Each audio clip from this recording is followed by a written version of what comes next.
اللہ سبحانہ و تعالیٰ کے پاک نام سے شروع جو بڑا مہربان اور نہایت رحم فرمانے والا ہے۔ ناظرین اکرام، ولادت کے بعد حضرت علی احمد صابر کلیری رحمۃ اللہ علیہ کے کان مبارک میں اس دور کے مشہور بزرگ حضرت شیخ ابو القاسم گرگانی رحمۃ اللہ علیہ نے اذان دی اور فرمایا کہ یہ بچہ قطب عالم ہوگا۔ بچپن ہی سے آپ سے کرامات کا ظہور ہونا شروع ہو گیا تھا۔ آپ کے والد محترم بیان فرماتے ہیں کہ 7 ربیع الاول 594 ہجری بروز منگل نماز فجر کے بعد میں مراقبہ میں بیٹھا ہوا تھا کہ میں نے مراقبہ سے آنکھ کھولی تو دیکھا کہ سیاہ رنگ کے ایک بہت بڑے سانپ کے 2 ٹکڑے پڑے ہوئے ہیں، جبکہ ایک ٹکڑے کے پاس علاء الدین علی احمد بیٹھے ہوئے تھے۔ میں نے ان کی والدہ کو آواز دی اور ان کو بتایا تو ان کی والدہ نے سانپ کے 2 ٹکڑے دیکھ کر فرمایا کہ میں نے خواب میں دیکھا کہ مخدوم علی احمد نے ایک سیاہ سانپ کے 2 ٹکڑے کر دیے ہیں اور کہتے ہیں کہ میں نے سانپوں کے سردار کو مار دیا ہے اور سب سانپوں سے وعدہ لے لیا ہے کہ وہ میرے خاندان کے کسی بھی فرد کو کبھی بھی نہیں کاٹیں گے۔ والد محترم کے وصال کے بعد نہایت تنگی و اسرت سے گزر اوقات ہونے لگی، لیکن آپ کی والدہ ماجدہ کسی سے اس بات کا اظہار نہ فرماتی تھی۔ حضرت مخدوم علی احمد کی یہ عادت مبارکہ تھی کہ آپ دن کے وقت جنگلوں کی طرف نکل جاتے اور گوشائے تنہائی میں بیٹھ کر عبادت الہی میں مشغول رہتے۔ کھانے پینے کی ہوش نہ ہوتی تھی، کئی پہر تک کچھ نہیں کھاتے تھے۔ جب بھوک کا غلبہ شدت اختیار کر لیتا تو اپنی والدہ ماجدہ سے کوئی چیز کھانے کے لیے طلب فرماتے۔ بعض مرتبہ یوں بھی ہوتا تھا کہ آپ کو شدت سے بھوک لگتی مگر گھر میں کھانے کی کوئی چیز موجود نہ ہوتی تھی۔ ایک مرتبہ آپ 2-3 دن سے فاقہ کی حالت میں تھے، جس کی وجہ سے آپ کو شدید بھوک لگی ہوئی تھی۔ اتفاق سے اس دن گھر میں کچھ بھی کھانے کو موجود نہ تھا۔ اپنی والدہ ماجدہ سے عرض کیا کہ کچھ کھانے کو دیں۔ آپ کی والدہ ماجدہ نے دوپہر تک بہانہ سے آپ کو ٹالا اور اس دوران بہت کوشش کی کہ کچھ میسر آ جائے تو پکا کر آپ کو کھلا دیا جائے، لیکن کچھ بھی انتظام نہ ہو سکا۔ ظہر کی نماز کے بعد آپ نے پھر والدہ ماجدہ سے کھانے کے لیے کچھ طلب فرمایا اور عرض کیا کہ بھوک کے باعث بےتاب ہو رہا ہوں۔ والدہ ماجدہ نے آپ کی تسکین کے لیے ایک دیگچی میں پانی بھر کر چولہے پر رکھ دی اور آگ جلا دی۔ تھوڑے تھوڑے وقفے کے بعد دیگچی میں چمچہ ہلا دیتی تھی۔ آپ تھوڑی دیر تک انتظار کرنے کے بعد والدہ ماجدہ سے کہتے تو فرماتی کہ بیٹا ابھی پک جاتی ہے، آگ جل رہی ہے۔ اسی طرح کئی مرتبہ ہوتا رہا۔ آخر مغرب کی نماز کے بعد بھوک نے آپ کو بے حال کر دیا تو آپ نے پھر والدہ سے کھانا طلب فرمایا اور چولہے کے قریب جا کر خود دیگچی سے ڈھکن اٹھا کر فرمایا کہ چاول تو پک گئے ہیں، مجھے جلدی سے کھلا دیجیے۔ والدہ ماجدہ نے آپ کی زبان اطہر سے یہ بات سنی تو بہت تعجب ہوا، کیونکہ انہوں نے تو دیگچی میں صرف پانی ڈال کر چولہے پر رکھا ہوا تھا اور پانی کے سوا اس میں کچھ نہ تھا، مگر چونکہ ان کو یہ یقین تھا کہ مخدوم علی احمد کی زبان اطہر سے جو کلمہ نکلتا ہے وہ بالکل درست اور سچ ہوتا ہے، اس لیے فوراً اٹھی اور دیگچی کے پاس آ کر دیکھا تو واقعی نہایت اعلیٰ قسم کے چاول پک کر تیار ہو چکے تھے، جن کی خوشبو بہت اچھی تھی۔ آپ کی والدہ نے آپ کو چاول نکال کر کھلائے اور مولانا محمد ابو القاسم گرگانی کو بلا کر ان سے سارا واقعہ بیان کیا تو انہوں نے بھی چاول دیکھے اور تبرک کے طور پر تناول فرمائے۔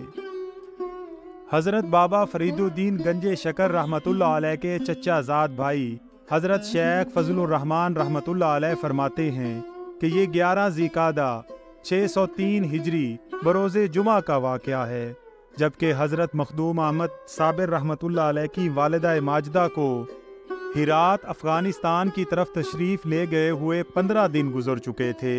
علی احمد صابر جب لنگر سے فارغ ہو کر حجرہ اقدس میں تشریف لے جانے لگے تو میں بھی آپ کے پیچھے پیچھے چلا گیا۔ اچانک میں نے آپ کے رونے کی آواز سنی تو اس کا سبب دریافت کرنے کی غرض سے حجرہ میں داخل ہوا اور آپ سے مخاطب ہو کر کہا کہ رونے کی کیا وجہ ہے؟ ارشاد فرمایا کہ مجھے اپنے سلوک کے جذب ہو جانے کا رنج ہے، کیونکہ اللہ تعالیٰ نے مجھے دنیا سے علیحدہ کر دیا ہے۔ اب بندگان خدا میں سے سوائے اولیاء کرام اور رجال الغیب کے کوئی بھی میرے پاس نہ آ سکے گا۔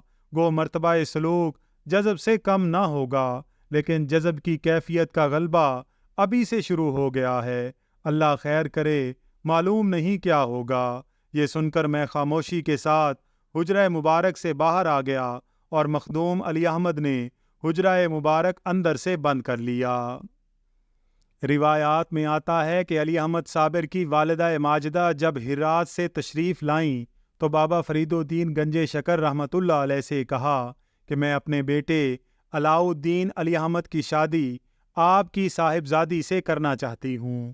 بہن کی بات سن کر حضرت بابا صاحب نے جواب دیا کہ بہن میری طرف سے تو ہاں ہے، لیکن علی احمد شادی کا اہل نہیں ہے، وہ ہر وقت حالت جذب میں رہتا ہے، ایسی حالت میں ان کی شادی کرنا ٹھیک نہیں۔ اس جواب کو سن کر بہن نے یہ سمجھا کہ میں بیوہ ہوں اور میرا بیٹا یتیم اور مفلس ہے، اس لیے بھائی اپنی بیٹی دینے سے انکار کر رہے ہیں۔ چنانچہ یہ بات بہن نے بھائی سے کہہ بھی دی۔ جب کہ آپ کی والدہ ماجدہ نے بہت اصرار کیا تو حضرت بابا صاحب شادی کے لیے رضامند ہو گئے اور اپنی بیٹی کی شادی حضرت علی احمد صابر سے کر دی۔ مخدوم علی احمد صابر کی والدہ ماجدہ کے پرزور اصرار پر یہ نکاح 21 شوال 613 ہجری بروز بدھ بعد نماز عصر ہوا۔ رات کے وقت آپ کی والدہ ماجدہ نے آپ کے حجرے میں روشنی کی اور دلہن کو حجرے میں لا کر بٹھا دیا۔ آپ عبادت الہی میں مشغول ہو گئے۔ جب تہجد کا وقت ہوا تو آپ نے مراقبہ سے سر اٹھایا۔ حجرے میں ایک عورت کو بیٹھا ہوا دیکھ کر بہت حیران ہوئے اور پوچھا، تو کون ہے؟ دلہن نے جواب دیا، میں آپ کی بیوی ہوں۔ آپ نے فرمایا، یہ کس طرح ممکن ہے کہ ایک دل میں دو کی محبت کو جگہ دوں؟ میں تو ایک اللہ کو دل میں بسا چکا ہوں، دوسرے کی بالکل گنجائش نہیں ہے۔ میں خدائے وحدہ لا شریک کا بندہ ہوں اور اس کے جمال میں گم ہوں۔ یہ فرما کر آپ پھر مراقبہ میں مشغول ہو گئے۔ آپ کے منہ سے جیسے ہی یہ الفاظ نکلے اسی وقت حجرے میں نور الہی کا ظہور ہوا، جسے آپ کی دلہن برداشت نہ کر سکی اور بے ہوش ہو گئی۔ پھر ان کی حرکتیں قلب بند ہو گئی اور اس جہان فانی سے رحلت فرما گئیں۔ حضرت علاؤ الدین علی احمد صابر کی والدہ اپنے بیٹے کی مجذوبانہ کیفیت سے آگاہ تھیں، اس لیے ان کے دل میں مختلف قسم کے خیالات پیدا ہو رہے تھے۔ فجر کے وقت حجرہ مبارک کھول کر اندر داخل ہوئیں تو دیکھا کہ مخدوم پاک مراقبہ کی حالت میں ہیں، جبکہ دلہن کا انتقال ہو چکا ہے۔ یہ دیکھ کر والدہ ماجدہ بہت خفا ہوئی اور غصہ کی حالت میں آپ کی کمر پر زور سے ہاتھ مارتے ہوئے فرمایا کہ میں نے تمہارے ماموں کی بیٹی سے تمہاری شادی کی تھی، مگر تم نے دلہن کو کیا کر دیا ہے؟ اب میں تمہارے ماموں کو کیا جواب دوں گی اور کس منہ سے ان کے پاس جاؤں گی؟ حضرت مخدوم پاک نے نہایت اطمینان سے جواب دیا کہ امی جان، اس میں میرا کیا قصور ہے؟ اللہ کی رضا یہی تھی۔ حضرت شیخ جمال الدین ہانسوی رحمۃ اللہ علیہ حضرت بابا صاحب کے خلیفہ تھے اور آپ کی مریدی کی بدولت اکابر شیوخ کے مرتبہ پر پہنچے۔ حضرت بابا صاحب کی ان سے محبت کی وجہ 12 برس آپ کا ہانسی میں سکونت پذیر رہنا بھی ہے۔ حضرت بابا صاحب کی نظر میں حضرت جمال الدین ہانسوی کی قدر و منزلت اس قدر تھی کہ بابا صاحب جس کو بھی خرقہ خلافت سے نوازتے تو پہلے اس کو ارشاد فرماتے کہ ہانسی جا کر خلافت نامہ پر ان کی مہر لگوا لو۔